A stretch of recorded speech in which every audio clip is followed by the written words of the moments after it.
Assalamualaikum warahmatullahi wabarakatuh. Selamat pagi semuanya. Eh, Selamat pagi kepada Bapak Dr. Bambang Irawan selaku dosen pengampu pada mata kuliah Manajemen Pemasaran Jasa kelas B. Di sini kami dari kelompok 5 ingin melakukan presentasi dengan materi Physical Evidence and Service Skip.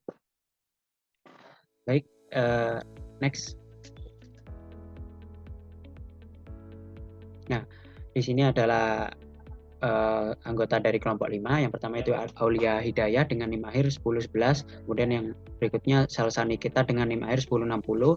Indah Nur Kumala S dengan NIM 1155. Amalia Hidayatul H dengan NIM 1195. Kemudian Maisha Bella Dian dengan NIM 1209.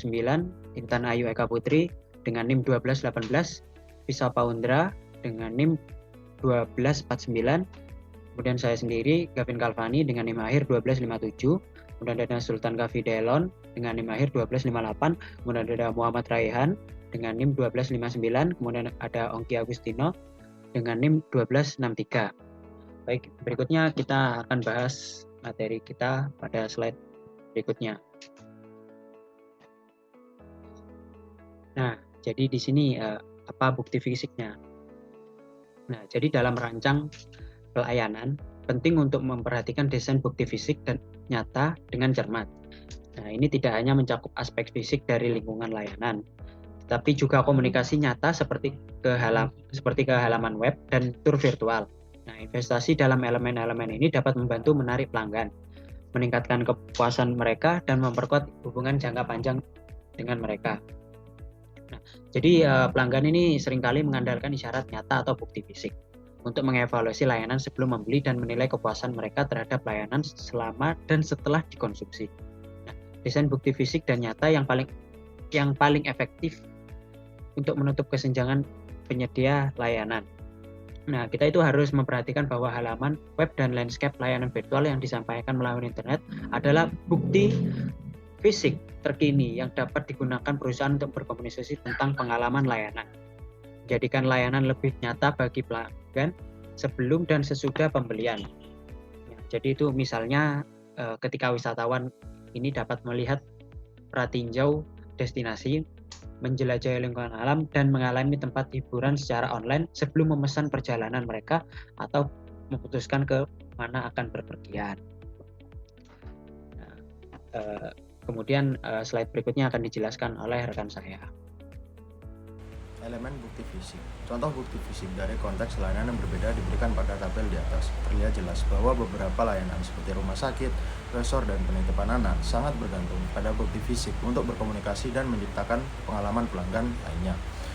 Seperti asuransi, surat kilat, memberikan bukti fisik terbatas terhadap pelanggan. Semua elemen yang tercantum untuk setiap layanan mengkomunikasikan sesuatu tentang layanan kepada konsumen, memfasilitasi kinerja layanan, dan atau menambah pengalaman pelanggan secara keseluruhan. Meskipun dalam bab ini kami fokus terutama pada lanskap 8, layanan dan dampaknya, perlu diingat bahwa apa yang disebabkan dan disebutkan di atas juga berlaku untuk bentuk bukti lainnya. Selanjutnya, saya akan menjelaskan how does physical advice affect the customer experience. Nah, bukti fisik khususnya lanskap layanan dapat mempunyai dampak berpengaruh pada pengalaman pelanggan. Ini benar apakah pengalaman bersifat biasa, misalnya naik bus atau kereta api, bermakna secara pribadi atau spektakuler. Nah, dalam semua kasus, bukti fisik dari layanan tersebut akan menjadi bukti yang mempengaruhi aliran pengalaman, makna yang melekat dan pelanggan itu, kepuasan mereka dan hubungan emosional mereka dengan organisasi yang menyampaikan pengalaman tersebut. Nah, ketika pemasar dan ahli strategi perusahaan mulai memberikan perhatian lebih berdasarkan pengalaman, mereka telah mengenali dampak ruang fisiknya yang nyata dalam menciptakan pengalaman tersebut. Lewis Carbon, seorang pemimpin konsultan manajemen itu mempunyai pengalaman, telah mengembangkan seluruh leksikon dan proses manajemen seputar ide pasar pengalaman rekayasa melalui manajemen petunjuk. Manajemen petunjuk itu mengacu pada proses mengidentifikasi dan mengelola semua petunjuk dengan jelas yang digunakan pelanggan untuk membentuk kesan dan perasaan mereka tentang perusahaan. Termasuk dalam rangkaian petunjuk ini adalah apa yang disebut karbon, petunjuk mekanika, dan petunjuk fisik dan nyata yang kami fokuskan di bab ini. Penulis dan konsultan lain yang fokus pada pengelolaan pengalaman pelanggan juga itu menekankan pentingnya hal yang nyata, bukti, dan fasilitas fisik dalam membentuk pengalaman tersebut. Sepanjang bab ini terdapat banyak sekali contoh bagaimana fisik, bukti berkomunikasi dengan pelanggan dan membentuk pengalaman mereka. Perkenalkan, nama saya Sultan Kafidalan Pamungkas dengan NIM awalan 22, NIM akhiran 1258. Di sini saya akan melanjutkan presentasi dengan materi Types of Servicescape. Di sini ada dua, yang pertama Servicescape Use, yang kedua Servicescape Complexity.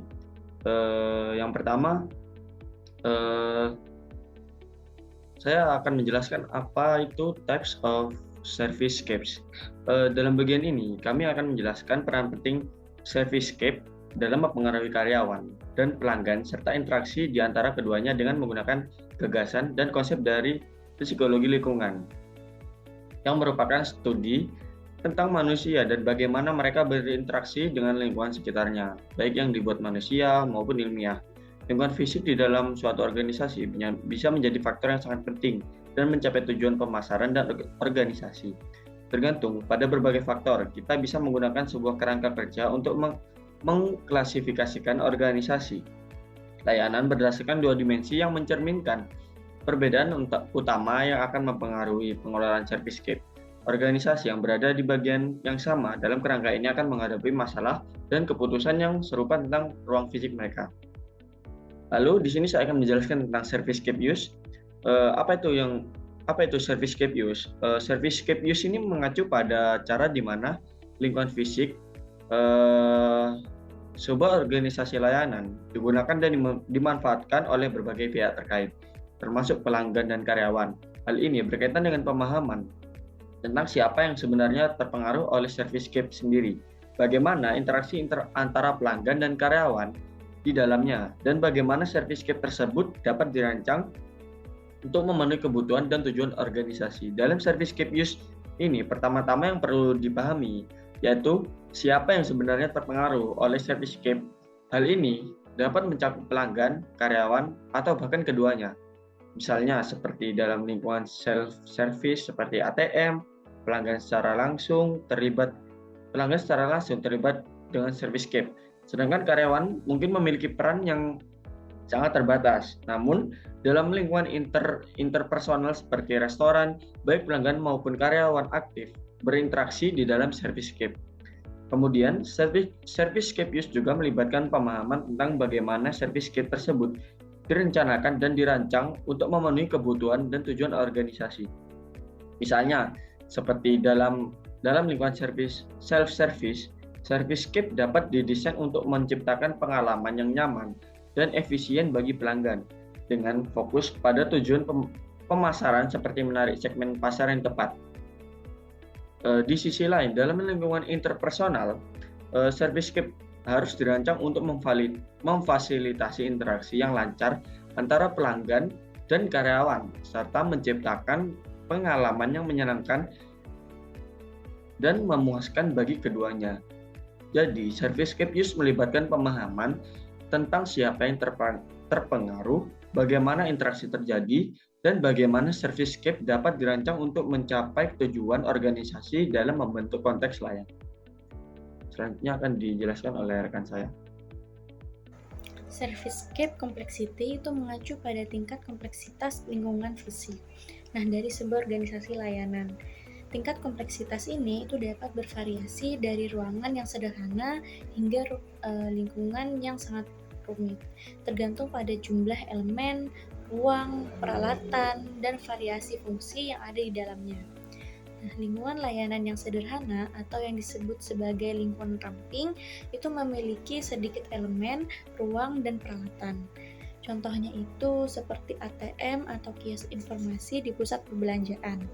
Di sisi lain, lingkungan layanan yang rumit atau yang disebut sebagai lingkungan yang rumit itu memiliki banyak elemen, ruang, dan peralatan yang kompleks. Contohnya itu seperti sebuah hotel dengan banyak lantai dan kamar, serta berbagai fasilitas seperti restoran, kolam renang, dan pusat kebugaran. Nah, dalam lingkungan yang rumit seperti ini, itu manajemen servicescape menjadi lebih kompleks karena mempertimbangkan berbagai aspek seperti desain interior yang memadai, navigasi yang efisien bagi pengguna, dan pengalaman pelanggan yang menyenangkan dan memuaskan. Materi selanjutnya yaitu strategi rules of the servicescape atau peran strategi servicescape. Servicescape seringkali menjadi salah satu elemen terpenting yang digunakan dalam menentukan posisi organisasi jasa. Yang pertama yaitu ada kemasan. Peran pengemasan ini sangat penting dalam menciptakan harapan bagi pelanggan baru dan bagi organisasi baru yang didirikan untuk mencoba membangun citra tertentu. Nah, sama halnya dengan paket produk berwujud, servicescape, dan lainnya, unsur bukti fisik pada hakikatnya memiliki bungkus pelayanan yang dan menyampaikannya kepada konsumen gambaran eksternal tentang apa yang ada di dalamnya. Servicescape merupakan tampilan luar dari organisasi dan dengan demikian dapat menjadi penting dalam menentukan kesan awal dan menetapkan harapan pada pelanggannya. Hal ini merupakan metafora visual untuk layanan yang tidak berwujud. Dikatakan juga bahwasannya peran pengemasan meluas ke penampilan petugas kontak melalui seragam ataupun pakaian mereka, serta elemen lain dari penampilan luar. Yang kedua yaitu ada penyediaan. Servicescape juga berfungsi sebagai fasilitator atau penyediaan dalam membantu kinerja orang-orang pada lingkungan tersebut. Bagaimana peraturan dirancang dapat meningkatkan atau menghambat aktivitas yang efisien dalam peraturan pelayanan sehingga memudahkan ataupun mempersulit pelanggan maupun karyawannya untuk mencapai suatu tujuan mereka. Fasilitas atau penyediaan ini fungsionalnya yang dirancang dengan baik nantinya akan menjadikan layanan menyenangkan untuk dirasakan dari sudut pelanggan dan juga akan menyenangkan untuk dilakukan dari sudut para karyawan. Sebaliknya, apabila desain yang buruk dan tidak efisien dapat membentuk frustasi pada pelanggan maupun pada karyawannya. Strategis rules of the service space yang ketiga adalah sosialisasi.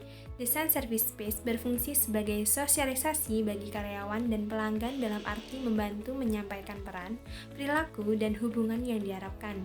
Desain fasilitas juga dapat memberikan saran kepada pelanggan tentang apa yang mereka miliki perannya relatif terhadap karyawan, di bagian mana dari service space mereka berada dipersilahkan masuk dan hanya diperuntukkan bagi karyawan, bagaimana mereka harus bersikap selama berada di lingkungan dan apa jenis interaksinya didorong.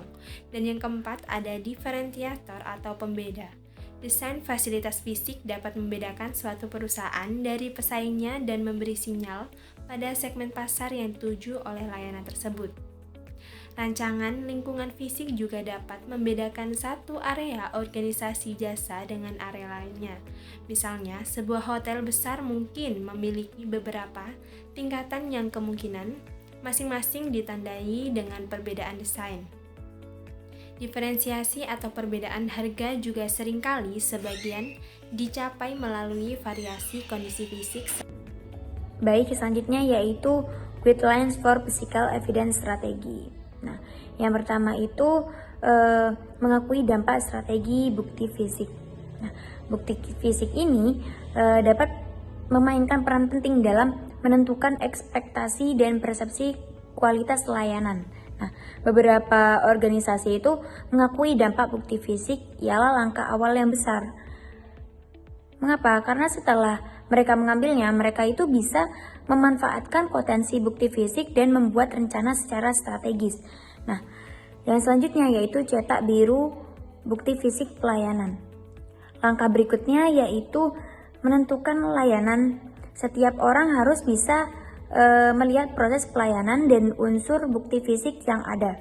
Nah, cara efektif untuk menggambarkan bukti layanan yaitu melalui cetak biru layanan. Nah, meskipun cetak biru layanan ini jelas memiliki banyak tujuan, namun akan berguna dalam menangkap peluang bukti fisik secara visual, orang, proses, dan bukti fisik semuanya dapat dilihat dalam cetak biru itu. Nah, perusahaan dapat membaca tindakan yang terlibat dalam pemberian layanan, kompleksitas proses, titik interaksi manusia yang memberikan peluang bukti, dan representasi nyata yang ada di setiap langkah. Yang ketiga, perjelaskan peran strategi service space. Membahas tentang berbagai peran yang dimainkan oleh landscape layanan dan bagaimana perusahaan dapat menempatkan diri. Terkadang service space mungkin tidak terlihat memiliki peran yang jelas dalam pemberian layanan atau pemasaran dari sudut pandang pelanggan.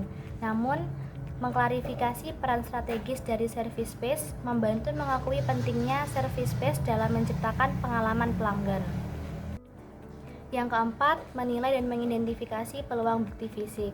Setelah memahami bentuk bukti saat ini dan peran landscape layanan, kita dapat mengidentifikasi perubahan dan perbaikan yang mungkin diperlukan.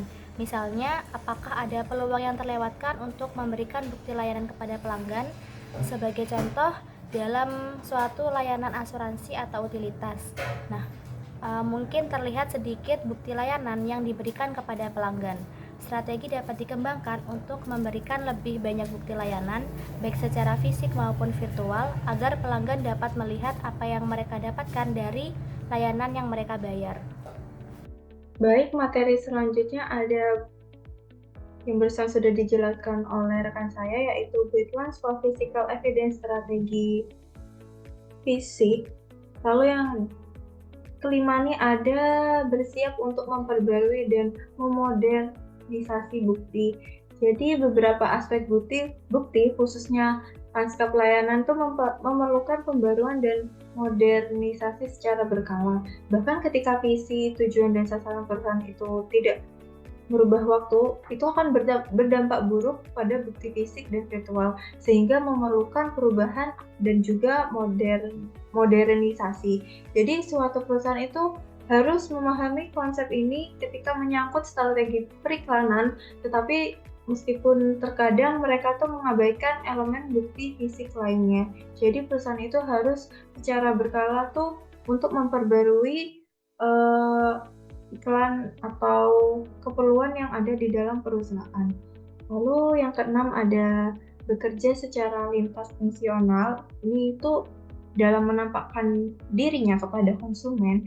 Suatu merek jasa berkaitan dengan mengkomunikasikan citra yang diinginkan dengan mengirimkan pesan yang konsisten dan kompatibel melalui semua bentuk bukti, dan dengan menyediakan jenis bukti layanan yang diinginkan dan dapat dipahami oleh pelanggan. Misalnya itu seperti keputusan mengenai seragam karyawan dapat dibuat oleh bagian sumber daya manusia, keputusan desain landscape layanan dapat dibuat oleh kelompok manajemen fasilitas, lalu ada keputusan desain proses itu paling sering dibuat oleh manajer operasi, halaman web itu dirancang jelas oleh Departemen TI atau Teknologi Informasi, serta keputusan periklanan dan penetapan harga itu dapat dibuat oleh Departemen Pemasaran. Baik, materi selanjutnya akan dijelaskan oleh rekan saya. Analisis video ilustrasi. Dalam video tersebut, terdapat seorang customer memasuki sebuah restoran makan. Ia disambut oleh pelayanan restoran. Setelah memesan makanan, customer ini merasa heran karena makanan yang ia pesan sangat lama. Selang 30 menit, yang datang hanya minuman saja dan pelayanan tersebut tidak ramah. Minuman yang ia pesan sampai tersisa sedikit dan makanan tak kunjung datang. Setelah makanan datang, ia melakukan komplain terhadap pelayanan restoran. Mengapa makanan yang ia pesan sangat lama, dan ia juga menyayangkan mengapa sifat pelayan ini tidak ramah. Akhirnya ia meminta untuk bertemu langsung dengan manajer restoran untuk melakukan komplain secara komprehensif. Tetapi sang pelayan tidak mengatakan jika manajernya tidak bisa diganggu dan beralasan jika pesanan yang lama bukan hanya melayani customer ini saja. Tidak lama manajer restoran pun datang dan customer menceritakan ketidakpuasannya mengenai pelayanan yang diberikan pelayanan restoran ini.